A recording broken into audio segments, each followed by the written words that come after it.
பணம்ங்கிற விஷயத்தை பொறுத்த வரைக்கும் நீங்கள் வெட்டுக்கிளி மாதிரி இருக்கீங்களா, இல்லைன்னா எறும்பு மாதிரி இருக்கீங்களா? புரியலையா? இந்த வெட்டுக்கிளி இருக்குது இல்லையா, அது தனக்கு நிறைய சாப்பாடு கிடைச்சாலும் அந்த சாப்பாடை ஃபுல்லாக ஒரே நேரத்தில் சாப்பிட்டு மொத்தமாக அதை அழிச்சிடுமா. ஆனால் எறும்பு அப்படி இல்லை.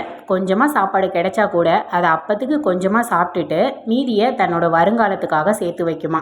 இப்போ சொல்லுங்கள், நீங்கள் பணத்தை சேமிக்கிறதுல வெட்டுக்கிளி மாதிரி இருக்கீங்களா, இல்லை எறும்பு மாதிரி இருக்கீங்களா?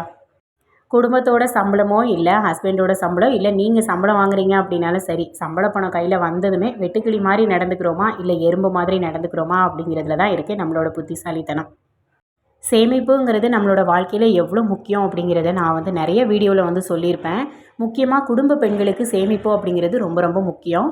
இப்போ நம்ம சேமித்து வைக்கக்கூடிய கொஞ்சம் கொஞ்சம் காசு தான் ஃப்யூச்சரில் நம்மளை நல்லா வாழ வைக்கும். அதனால் சேமிப்புங்கிறத கட்டாயப்படுத்திக்கோங்க உங்களோட வாழ்க்கையில். செலவு போக சேமிப்பு அப்படிங்கிறதெல்லாம் மாறி சேமிப்பு போக செலவு அப்படிங்கிறதே பண்ணுங்கள். அப்போ நான் மட்டும்தான் உங்களோட ஃப்யூச்சர் நல்லாயிருக்கும்.